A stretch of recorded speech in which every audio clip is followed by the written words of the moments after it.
Ok, vamos começar analisando aqui o esboço do curso.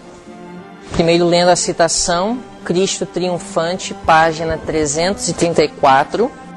A irmã White diz: leiam o livro de Daniel. Relembrem ponto por ponto a história dos reinos ali representados. Contemplem estadistas, concílios, exércitos poderosos e vejam como Deus atuou para abater o orgulho e lançar ao pó a glória humana. Objetivos do curso. Primeiro, fazer uma análise detalhada de cada capítulo e versículo do livro profético de Daniel. Então, será um estudo exegético, versículo por versículo do livro de Daniel. Chegar a uma compreensão clara de como aplicar e interpretar os livros proféticos da Bíblia, especialmente o livro de Daniel. Então, nós vamos aprender os princípios da interpretação profética. Como interpretar símbolos e como aplicar os escritos proféticos para os dias atuais. Terceiro, ajudar cada aluno a compreender a seriedade dos tempos nos quais vivemos. 4. Ajudar cada aluno a compreender a qualidade de caráter que Deus espera da última geração de fiéis aqui na Terra. Vocês podem já gravar isso em suas mentes. 2 objetivos ao estudar o livro de Daniel, ou 2 razões pelas quais o livro de Daniel é relevante para a última geração do povo de Deus aqui na Terra. Primeiro, o livro de Daniel nos ajuda a compreender os tempos nos quais vivemos. O livro de Daniel, ele identifica, através da profecia, onde estamos no desenrolar da história da raça humana. Mas isso não é o suficiente, não é suficiente saber, tudo bem, estamos aqui nos últimos dias da história do planeta Terra. Mas o livro de Daniel também me mostra qual será o caráter que vai subsistir os últimos dias. Então, 2 coisas. Ajudar o aluno a compreender os tempos nos quais vivemos.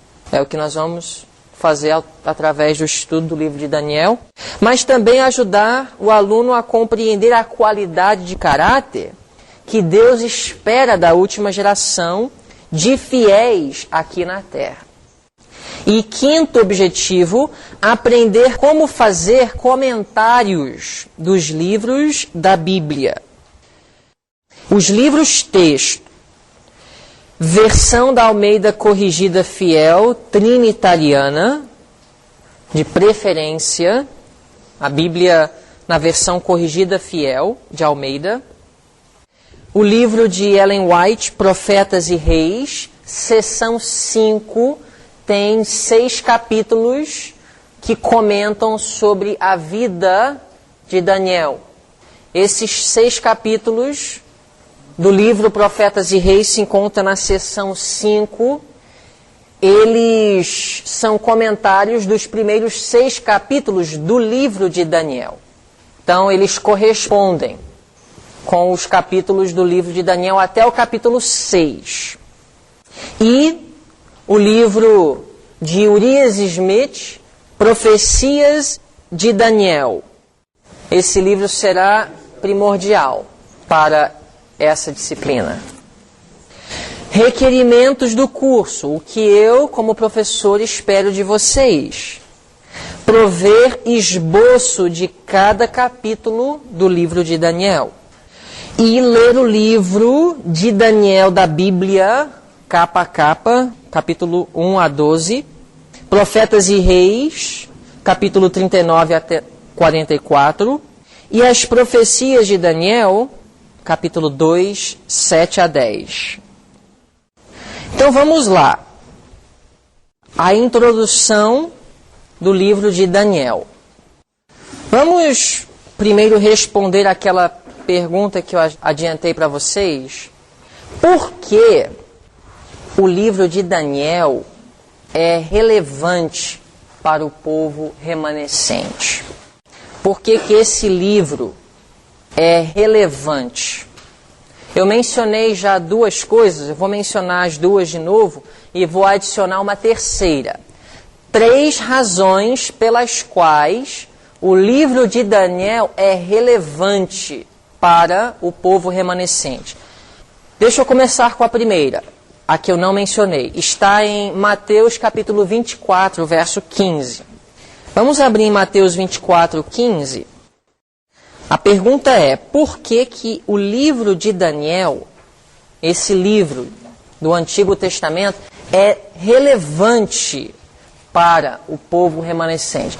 Todos os livros da Bíblia são relevantes para nós, vocês concordam? Agora, o livro de Daniel é mais relevante do que outros livros da Bíblia. Por quê? E eu estou falando a respeito do povo remanescente. Mateus capítulo 24 e verso 15, Jesus ele disse assim: quando, pois, virdes que a abominação da desolação de que falou o profeta Daniel está no lugar santo, quem lê, entenda. Por que ele é relevante para o povo remanescente? Porque no contexto de falar sobre os eventos finais e os sinais que mostrariam que sua vinda estaria próxima, Jesus, ele indicou o livro de Daniel. Ele disse, quem lê, entenda. Então, de todos os livros da Bíblia, no contexto de falar sobre sua vinda e os últimos dias, Jesus só menciona o livro de Daniel. Isso, para mim, mostra a importância do estudo desse livro. O que vocês acham? Jesus ele não menciona Jeremias, nem menciona Moisés. Falando sobre a sua vinda, ele fala sobre uma profecia do livro de Daniel. E ele disse ainda, quem lê, entenda. Então a compreensão do livro de Daniel é fundamental para o povo que viverá antes da volta de Cristo, a última geração. Essa é a primeira razão. Agora, a segunda é o seguinte: o livro de Daniel, ele revela os tempos nos quais vivemos. Isso nós vamos descobrir no decorrer do período. O livro de Daniel, ele revela, ele identifica os tempos nos quais vivemos. Ele nos mostra quão perto nós estamos do fim, especificamente, de forma bem precisa. E terceiro motivo pelo qual o livro de Daniel é relevante para a última geração é que esse livro revela o caráter que nós precisaremos para subsistir os últimos dias. Ficou claro?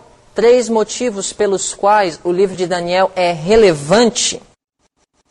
Agora, vamos então dividir o livro de Daniel em 2 partes. O livro de Daniel ele é dividido em 2 partes. Ou seja, nós temos 2 tipos de capítulos no livro de Daniel. Primeiro, nós chamamos os capítulos históricos que são proféticos. Ou podemos dizer, os capítulos histórico-proféticos. E nós temos também os capítulos profético-históricos. Nós temos 2 tipos de capítulo no livro de Daniel. Então, quando você lê um capítulo no livro de Daniel, você vai colocar esse capítulo ou nessa categoria ou nessa. Então, vamos lá. capítulo 1, 3, 4, 5 e 6 de Daniel são capítulos histórico-proféticos. E os capítulos 2, 7, 8 e 9 e 10 a 12 são os capítulos profético-históricos do livro de Daniel. Agora, qual é a diferença entre os dois? Por que que esses capítulos são histórico-proféticos e esses capítulos são profético-históricos? Qual seria a diferença? Esses capítulos, capítulo 1, 3, 4, 5 e 6, são os capítulos do livro de Daniel que contam uma história da vida de Daniel ou de seus companheiros. Por exemplo, capítulo 1, Daniel e seus companheiros na corte de Babilônia, o teste sobre apetite. Capítulo 3, Ananias, Misael e Azarias diante da lei e a fornalha de fogo. Capítulo 4, a conversão de Nabucodonosor, uma história. Capítulo 5, a queda de Babilônia. Capítulo 6, Daniel diante da lei dos homens e a cova dos leões. Todos esses capítulos são histórias. Só que são histórias que profetizam. Por que que esses capítulos revelam histórias que profetizam? Porque cada história vai se repetir antes da volta de Jesus com o povo de Deus. Ou seja, Daniel ele teve muitas experiências em sua vida. Por que que Deus escolheu essas experiências para colocar no livro de Daniel? Por quê? Será que foi por acaso? Será que foi porque as mães precisariam de boas historinhas da Bíblia para contar para as suas crianças antes de dormir? Apesar de serem boas histórias para contar para as crianças, esses capítulos que são uma história, eles também são proféticos. Agora, e esses capítulos aqui? Os profético-históricos. Capítulo 2. O sonho de Nabucodonosor. E a imagem que revelam todos os reinos que surgiriam e cairiam até a volta de Cristo. E o estabelecimento do reino de Deus depois do milênio. Capítulo 7, os 4 animais, o chifre pequeno e o juízo investigativo. Capítulo 8 e 9, a profecia do bode, do carneiro e das 2.300 tardes e manhãs. Capítulo 10 a 12, que é a história do mundo, desde os dias de Medopérsia até o fechamento da Porta da Graça. São 4 profecias, mas 4 profecias que se cumpririam no desenvolver da história do mundo. Por isso são capítulos profético-históricos. Então, gente, na realidade, o livro de Daniel tem 4 profecias. Depois nós vamos estudar em detalhe cada profecia e nós vamos ver que as 4 profecias, elas são iguais. É a mesma profecia. Só que cada uma vai acrescentando detalhes. Então nós temos os capítulos histórico-proféticos e os capítulos profético-históricos. Então, os capítulos profético-históricos, eles revelam a história futura através da profecia. E os capítulos histórico-proféticos revelam o futuro através da história. Ficou claro? Os capítulos profético-históricos revelam a história futura através da profecia. E os capítulos histórico-proféticos revelam o futuro ou profetizam acerca do futuro através de histórias. Assim nós dividimos o livro de Daniel em 2 sessões. Ok? Para Deus, olhar para o futuro é igual eu e você olharmos para o passado. E até melhor, porque Deus ele não tem uma memória falível como a nossa. Então, até olhando para o passado, nós temos detalhes um pouco obscuros. Mas Deus ele vê o futuro igual eu e você olhando para ontem. Está claro diante dele. E Deus escolheu o seu servo, Daniel, para revelar, até mesmo para estabelecer a autenticidade de sua palavra, o futuro, a história, antes que ela se desenvolvesse. Não é um pensamento incrível? Vocês já pararam para pensar nesse ponto? Vamos responder outra pergunta. Por que Jesus ensinou em parábolas? E essa pergunta, por que Jesus ensinou em parábolas, ela tem a mesma resposta da pergunta, por que Deus deu a profecia através de símbolos? Ou seja, a resposta é a mesma. Então a pergunta seria, por que Deus revela o futuro através de símbolos? 3 motivos. Porque Deus revela o futuro através de símbolos. Para responder, nós vamos abrir em Mateus capítulo 13, verso 9. Nós vamos descobrir o porquê revelar as verdades do reino de Deus em parábolas. 3 razões. Mateus 13, 9. Veja só o que diz aqui. Jesus falando. Quem tem ouvidos para ouvir, qual é a próxima palavra? Ouça. A palavra ouça aqui, ela não é ouvir. A melhor tradução para o português do grego seria: quem tem ouvidos para ouvir, entenda. Entenda. É lógico que se alguém tem ouvidos para ouvir, elas vão ouvir. Então, Jesus não estaria insultando a inteligência aqui dos ouvintes. Se você tem ouvidos para ouvir, logicamente você vai estar ouvindo. Jesus quis dizer algo mais do que apenas ouça. Ele quis dizer entenda.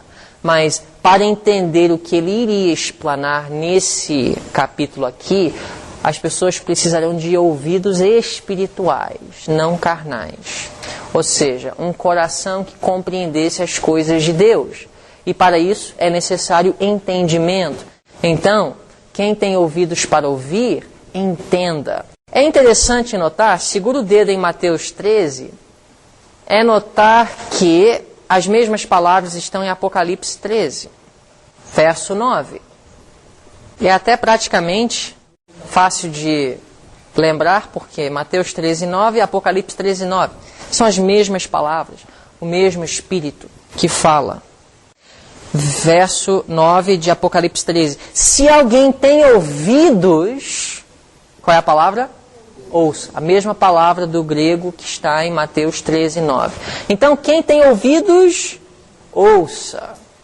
Ou seja, quem tem um coração para entender, entenda. Agora, vamos voltar lá para Mateus 13. Todos que, naquela ocasião, que tinham ouvidos literais, poderiam ouvir o que Jesus estava dizendo. Quem tem ouvidos para ouvir, ouça. Ou seja, Jesus estava falando com todos os ouvintes naquele dia, ou só alguns que teriam determinados tipos de ouvidos? O que vocês acham? Naquele dia, espiritualmente falando, todos que ouviram Jesus, ouviram? Não. Literalmente, carnalmente, até ouviram. Ouviram um homem falando alguma coisa. Mas quantos entenderam? Poucos. Agora, a mesma coisa com a profecia. Por exemplo, vocês já ouviram alguém dizer que o livro de Apocalipse é um livro fechado? Quantos já ouviram? Agora, o livro de Apocalipse é fechado em que sentido? Ele não é fechado no sentido que eu não posso abrir a minha Bíblia naquela parte. Não é isso. O que as pessoas querem dizer quando elas dizem que o livro de Apocalipse é um livro fechado? Eu até vejo palavras, eu até ouço o pastor lendo e falando, mas eu não consigo entender. Ou seja, as pessoas têm olhos para ler, ouvidos para ouvir, mas não conseguem ver e nem ouvir. Está fechado. Por quê? Por que Deus escreveu o livro de Apocalipse? E, inclusive, os capítulos proféticos históricos de Daniel, porque os evangélicos não têm dificuldade de entender esses capítulos não, gente. Pelo menos não no sentido literal, no contexto da vida de Daniel. Eu já vi muitos evangélicos mencionarem Daniel na cova dos leões, e Ananias, Misael e Azarias na fornalha de fogo. Agora, quantos evangélicos de hoje vocês ouvem falar sobre as profecias de Daniel? Então, as profecias do livro de Daniel, ou seja, os capítulos proféticos históricos, estão na mesma categoria do livro de Apocalipse. Estão fechados. Sabiam de uma coisa? Que eles até têm razão. Porque até um determinado período na história do mundo, os capítulos proféticos históricos do livro de Daniel estavam fechados. Ou seja, as pessoas poderiam ler com os olhos e ouvir com os ouvidos e não verem e nem ouvirem. Quando eu digo verem e ouvirem, estou falando no sentido espiritual. Então a pergunta eu volto a fazer. 3 razões pelas quais Deus, Ele escreveu a profecia através de símbolos. Vamos voltar para Mateus 13, então, versos 10 a 13, diz assim: E, acercando-se dele os discípulos, disseram-lhe: Por que lhes falas por parábolas? Ele, respondendo, disse-lhes: Porque a vós é dado conhecer os mistérios do reino dos céus, mas a eles não lhes é dado. Porque aquele que tem, se dará, e terá em abundância. Mas aquele que não tem, até aquilo que tem, lhe será tirado. Jesus aqui, se nós estudarmos mais profundamente, está se falando sobre os inimigos da sua causa. Ele não estava falando dos simples, dos humildes, dos sinceros que eram atraídos ao seu ministério. Mas ele estava falando dos espias, dos inimigos da causa de Deus, aqueles que tinham Jesus como um impostor. Jesus fala: aquele que tem, se dará. Ou seja, aquele que, com aquilo que tem, vive em harmonia e faz o melhor uso da luz que recebeu, esse terá em abundância, ele receberá maior luz. Mas aquele que não tem, ou seja, aquele que supostamente ou aparentemente tem, mas não aproveita aquilo que tem, até aquilo que tem lhe será tirado. É a única forma de compreender esse texto. Porque Jesus fala: aquele que não tem, até aquilo que tem lhe será tirado. Isso tem algum sentido? Ou ele tem ou não tem. Ou seja, ele tem, só que o que ele tem, ele não usa. Então até o que ele tem vai ser tirado. Jesus está falando aqui sobre a questão de viver em harmonia com a luz que tem. Quem tem pouca luz, mas vive em harmonia com ela, vai receber maior luz. E aquele que tem muita luz, mas nem aquela que tem usa, vai, além de não receber mais, mas aquilo que tem vai ser tirado. É isso que Jesus está falando aqui. E isso no contexto de compreender as parábolas, isso então no caso se aplica a compreender as profecias. Ou seja, quem não é sincero, quem não é genuíno, quem não quer compreender a verdade acerca das coisas que virão por motivações puras e sinceras, não poderão compreender.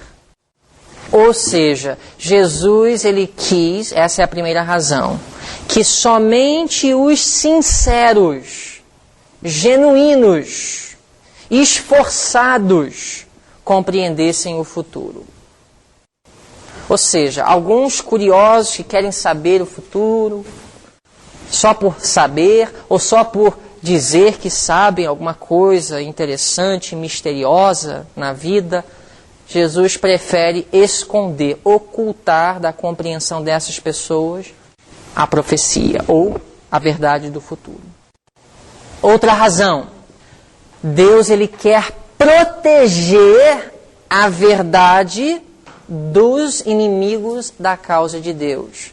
Já pensou se nos dias de Paulo e Pedro eles falassem sobre Roma em cartas abertamente?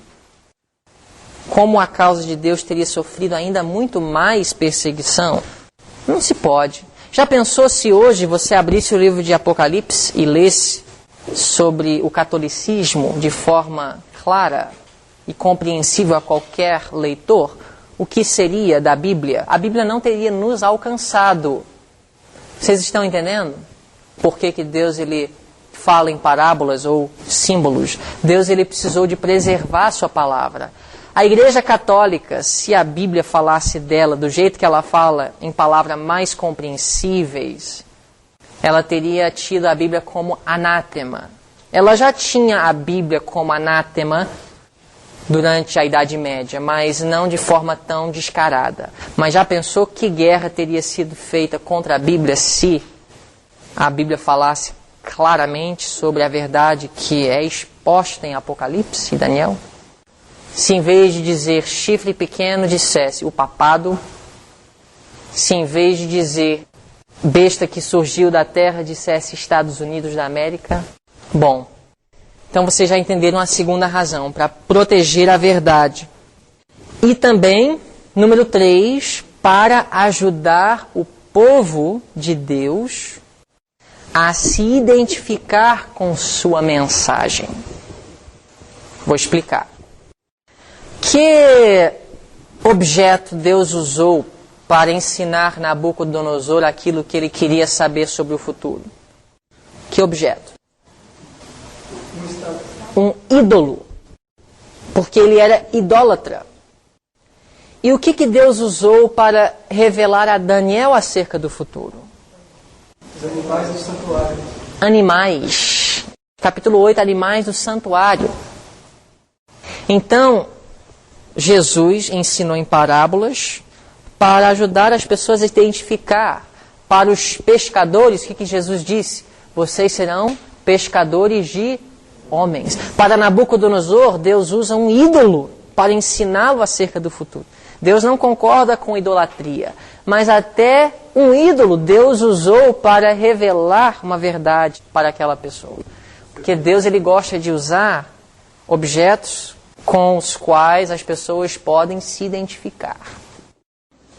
Uma informação importante que depois nós vamos provar com a Bíblia, mas eu vou já te dar do espírito de profecia a seguinte declaração, que está em Grande Conflito, página 356. Página 356 do Grande Conflito. Desde 1798, o livro de Daniel foi descerrado. Aumentou-se o conhecimento das profecias e muitos têm proclamado a mensagem solene do juízo próximo. Ou seja, 1798 foi o ano a partir do qual as profecias de Daniel foram descobertas. Não descobertas no sentido que as pessoas descobriram que elas existem, mas descobertas no sentido que agora foi aberto o entendimento dos sinceros a respeito da divisão profético-histórico do livro de Daniel. Agora, voltando aos capítulos histórico-proféticos, existe um princípio bíblico que nós precisamos entender antes de estudar esses capítulos. Que amanhã nós vamos começar com Daniel 1, então é importante nós já frisarmos esse ponto hoje. É o seguinte, vamos abrir em Eclesiastes capítulo 1 para ver esse princípio. É um princípio bíblico. Eclesiastes capítulo 1, verso 9 e também Eclesiastes 3,15. Vamos começar com capítulo 1, verso 9. É um princípio que precisa ficar gravado em nossas mentes. Não somente para Daniel, mas para o estudo da Bíblia de forma geral. Eclesiastes 1:9. O que foi está onde? Presente, futuro ou passado? O que foi ou o que está no passado, isso é o que há de ser. O que há de ser está onde? Futuro. Então, o que Salomão acabou de dizer aqui? O que está no passado vai acontecer no futuro. Qual seria outra forma de expressar essa realidade? A história se repete. E o que se fez se refere ao quê? O passado. Isso se fará, se refere ao futuro. De modo que nada há de novo debaixo do sol. Vamos abrir em Eclesiastes 3,15. O que é está onde? No presente, já foi, está onde? Então, o que está acontecendo hoje, já aconteceu. E o que há de ser, que está onde? Futuro, também já foi, passado. E Deus pede conta do que passou. Ou seja, Deus, ele espera o que passou, ele sabe. Por quê? Porque ele conhece a natureza humana. Por que a história se repete? É a próxima pergunta que eu lanço para vocês.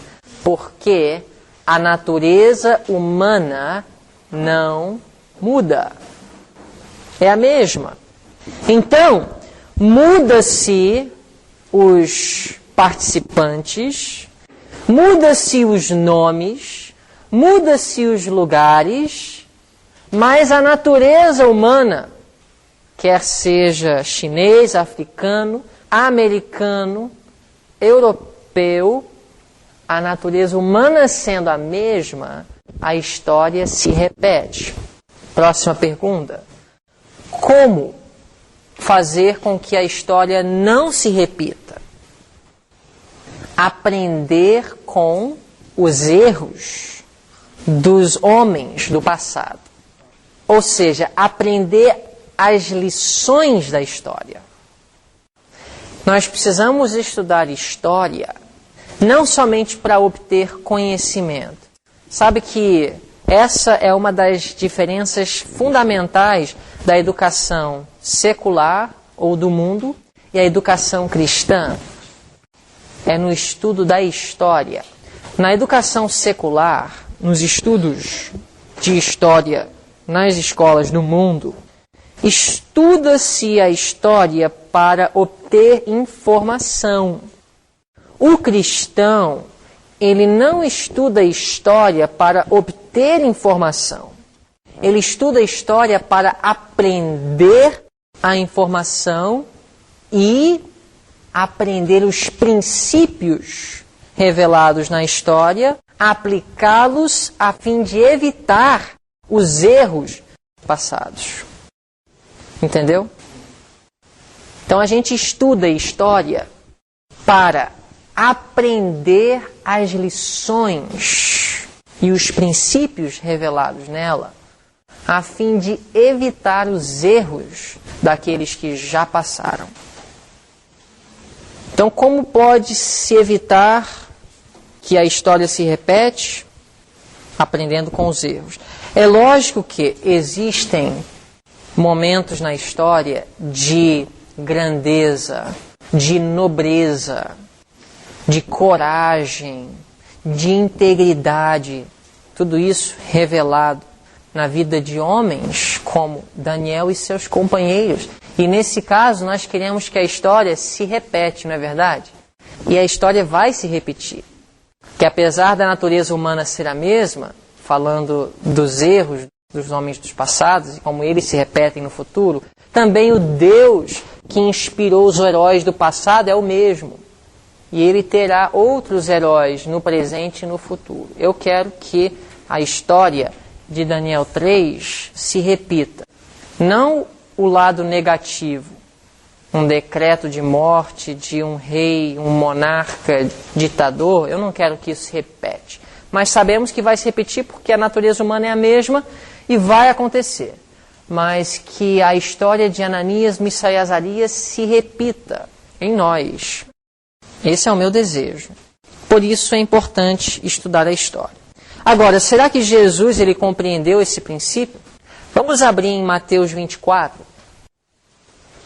Mateus 24. Será que Jesus ele compreendeu esse princípio que a história se repete, e o que está no passado será, e o que já foi acontecerá?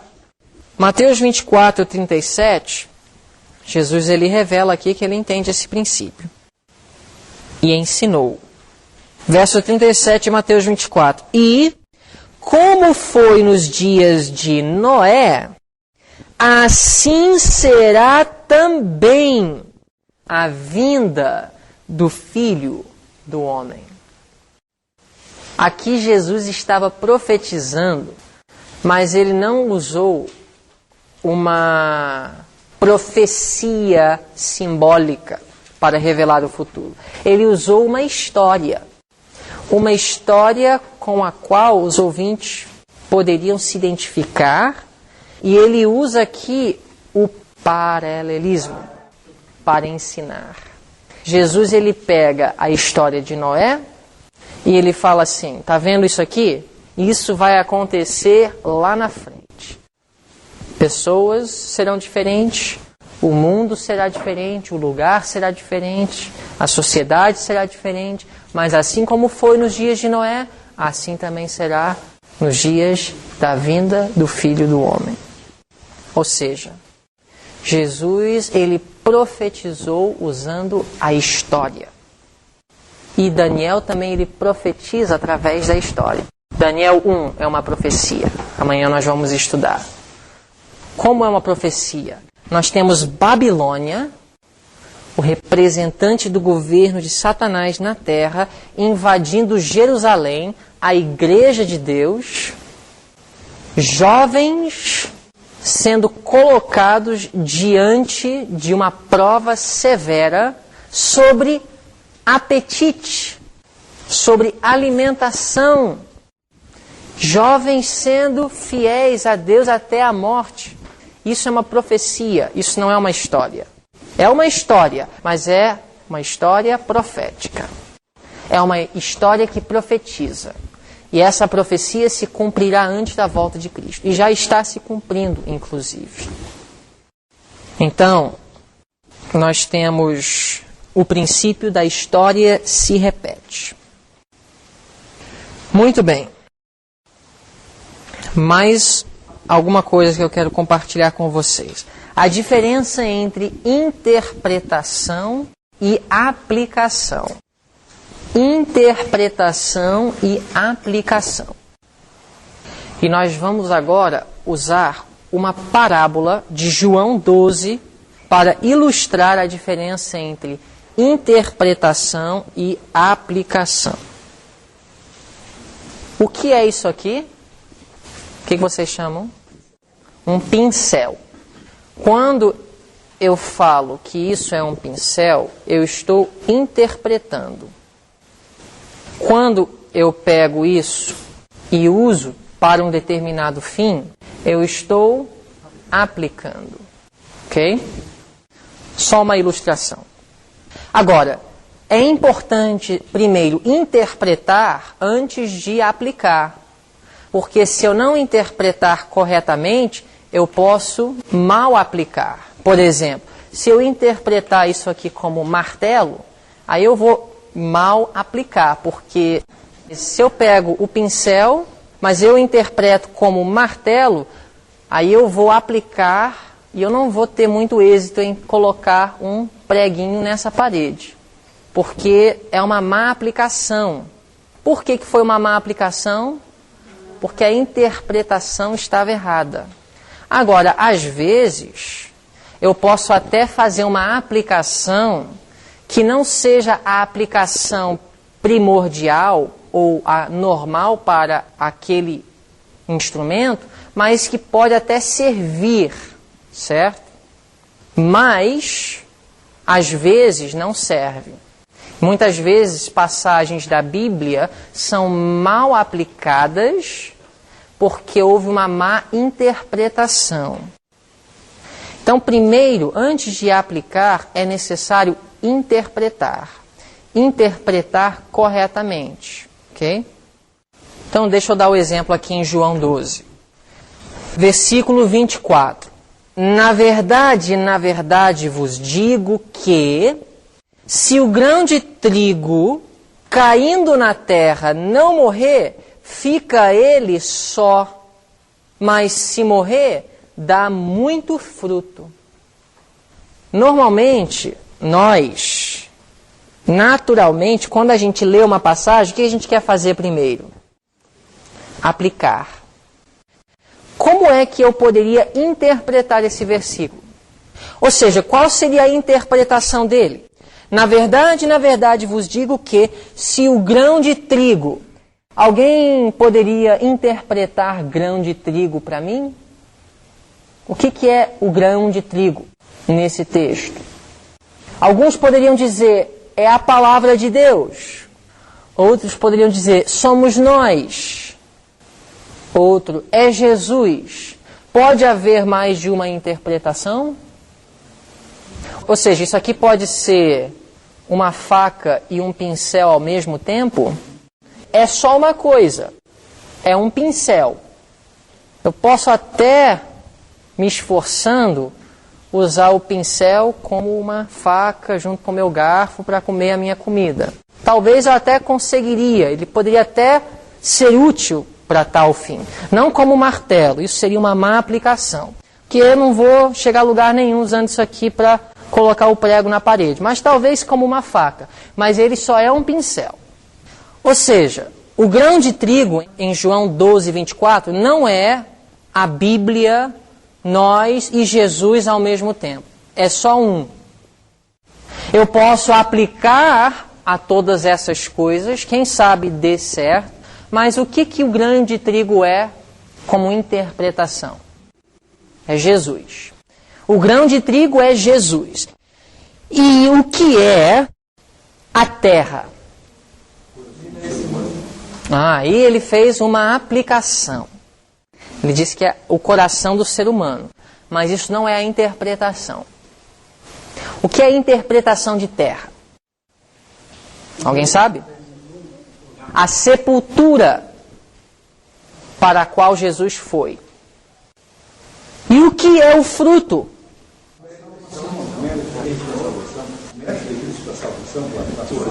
Boas aplicações.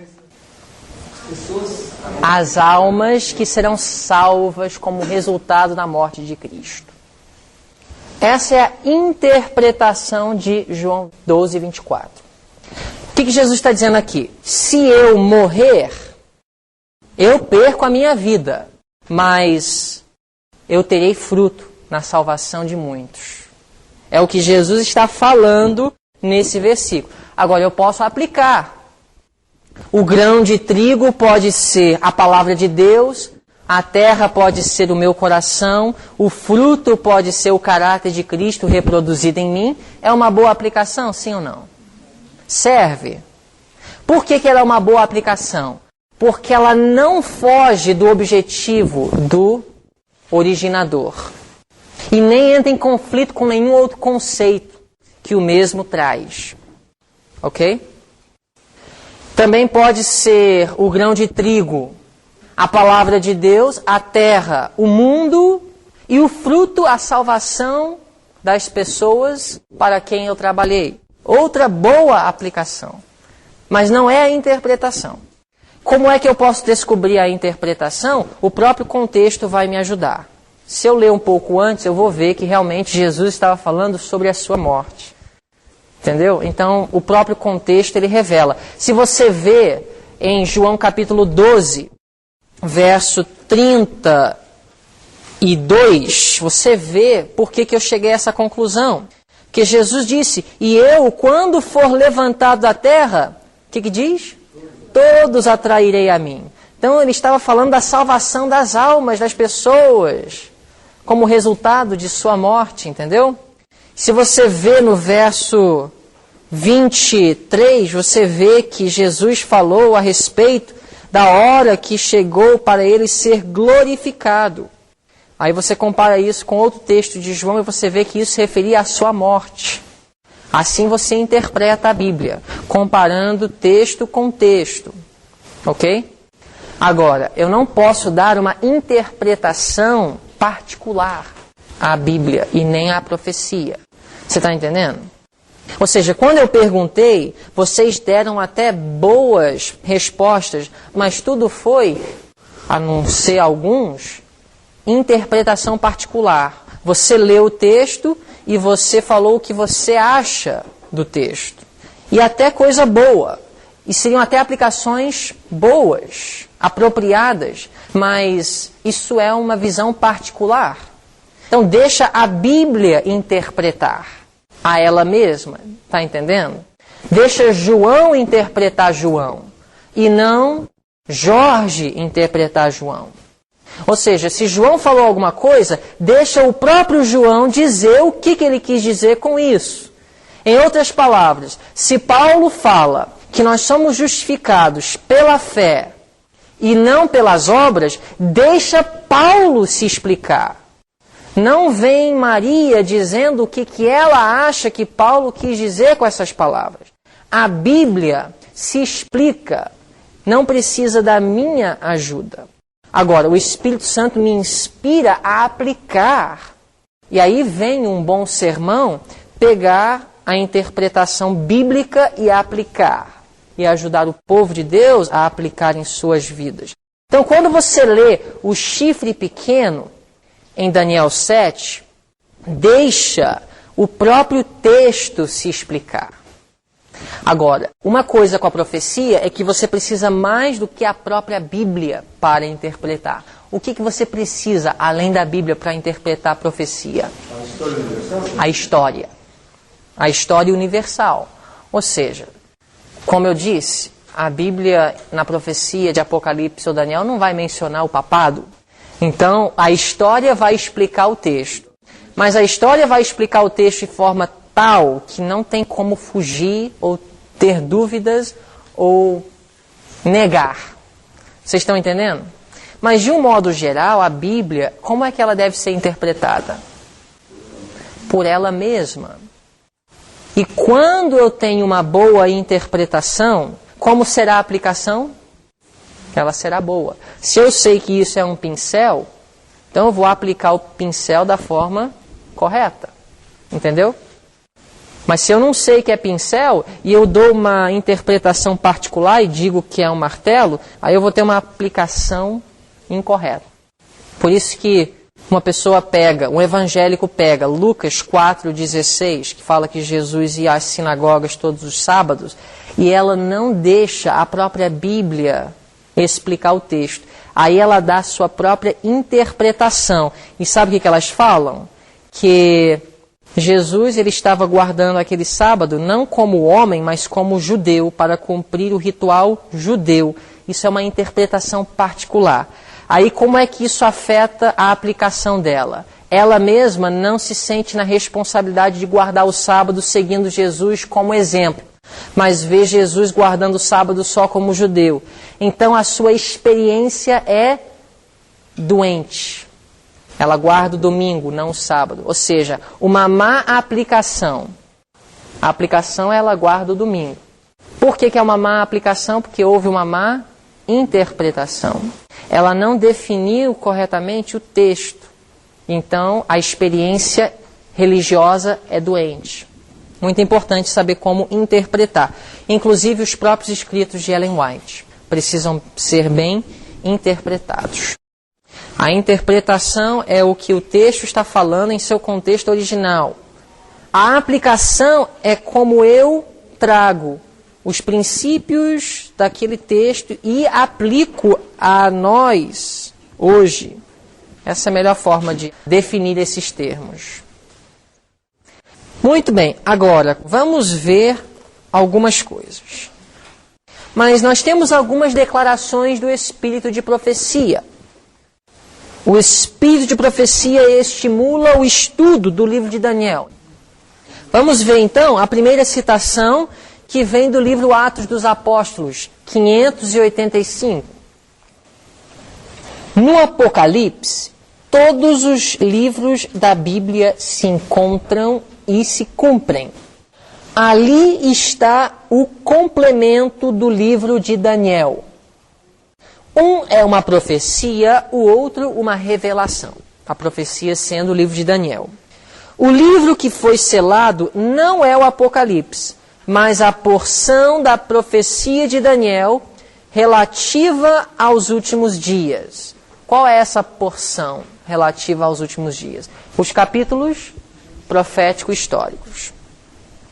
O anjo ordenou, e tu, Daniel, fecha estas palavras e sela este livro até ao tempo do fim.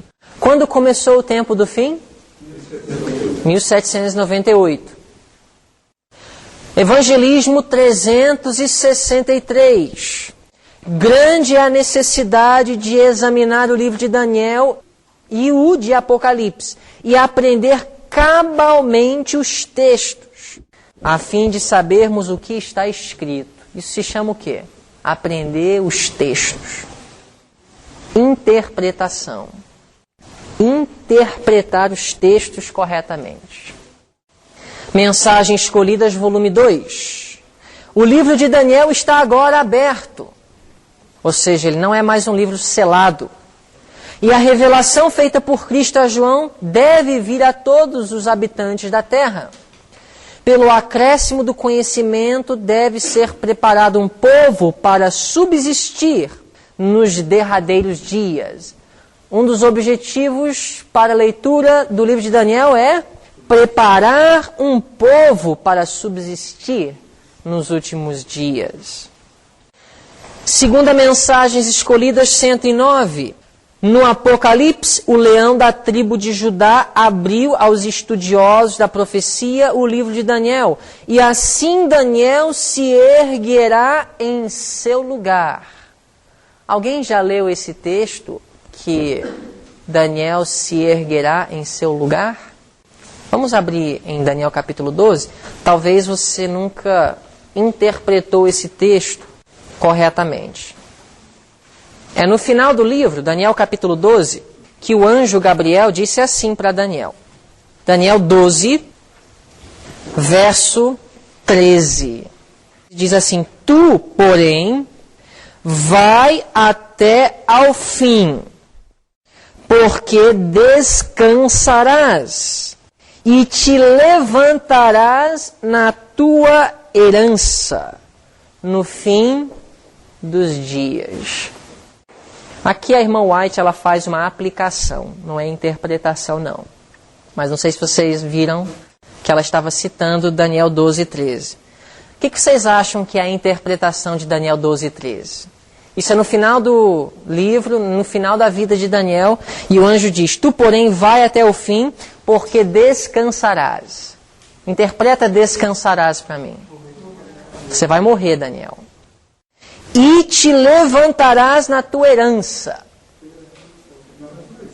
A ressurreição dos justos. No fim dos dias. Mas a irmã White ela faz uma aplicação interessante. Quando o anjo fala, você vai descansar, é como se o livro de Daniel fosse descansar. Ou seja, ele não vai ser compreendido. Mas te levantarás nos últimos dias. Ou seja, o livro de Daniel será aberto. Entendeu? Ele vai então, como ela diz aqui, olha só. Daniel se erguerá em seu lugar. Estão vendo? No inglês, ela está citando o King James de Daniel 12:13. Apesar de que as palavras estão diferentes no espírito de profecia aqui da Bíblia, de Almeida Corrigida Fiel, de Daniel 12:13. Quando ela fala, Daniel se erguerá em seu lugar, ela está dizendo, Daniel vai se levantar em sua herança. Estão compreendendo? Então, é uma aplicação que ela faz. Não é uma interpretação, mas é uma aplicação inspirada. Não tem como você errar. Ou seja, a irmã White está falando de como Daniel, nos últimos dias, ele vai falar. Não literalmente, ele não vai ressuscitar do pó da terra, não, mas as profecias de Daniel serão proclamadas aos confins da terra. Dá seu testemunho aquilo que o Senhor lhe revelou em visão dos grandes e solenes acontecimentos que precisamos conhecer ao nos encontrarmos no próprio limiar de seu cumprimento. Testemunhos para ministros 112. Terão nossos irmãos em mente que estamos vivendo em meio aos perigos dos últimos dias? Lede Apocalipse em conexão com Daniel. Ensinar essas coisas. Próxima citação. O livro de Daniel, em conexão com o de Apocalipse, exige especial estudo. Todo professor temente a Deus considere como, da maneira mais clara, compreender e apresentar o Evangelho que nosso Salvador veio em pessoa tornar conhecido ao seu servo João. As profecias fazem parte do Evangelho? De acordo com essa citação, sim.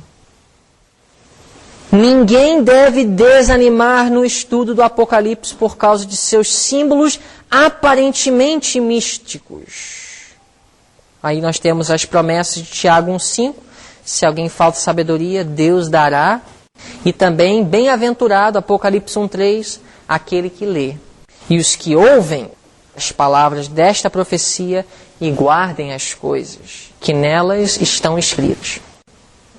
E se você quiser um comentário mais abrangente, não do próprio livro de Daniel, mas um comentário que estimula o estudo de Daniel, do Espírito de Profecia, Testemunhos para Ministros 112 a 118, é uma sessão inteira que fala sobre a importância de estudar o livro de Daniel. Nessa outra folha, intitulada A Vida de Daniel, vocês podem ver 25 características de Daniel que vêm para nós da pena inspirada. Por exemplo, Daniel é da tribo de Judá, da linhagem real. Ele veio de um lar simples, tinha bons hábitos de saúde, isso tudo baseado nos textos que seguem do Espírito de Profecia. Ele tinha quantos anos quando ele foi levado à Babilônia? 18 anos. Isso aí não é uma especulação. Veio da pena inspirada, é fato. Ellen White, ela teve uma inspiração divina, assim como Daniel e outros profetas da Bíblia, e o que ela fala é a autoridade, apesar dos escritos dela não fazerem parte do cânon das escrituras. 18 anos ele tinha quando foi levado à Babilônia. Ela entra até em detalhes de sua pessoa. Figura ereta. Sabe quando a gente senta às vezes e fica assim? Daniel era um jovem com figura ereta. Não é interessante? Como até nos mínimos detalhes ele tinha bons hábitos de saúde. Passo firme e flexível. Semblante sereno. sangue puro, hálito incontaminado. Isso vem da pena inspirada, não é o que eu acho de Daniel, não. Mesmo antes de se inventarem pasta de dente, ele tinha um bom hálito. Pronta percepção, ele era inteligente. Linguagem escolhida e correta. Vocês acabaram de aprender a importância de falar corretamente nas aulas de redação e de homilética. Conhecimento extenso e variado. Sabe o que é isso? Conhecimento extenso e variado. Uma pessoa que conhece as coisas. Geografia, história, matemática. Uma pessoa bem abrangente em sua compreensão das coisas. Com tudo isso, trabalhador abnegado, prestativo, cortês, respeitoso, modesto, manso, bondoso, fiel nas coisas pequenas, homem de integridade, destemido, fiel e equilibrado.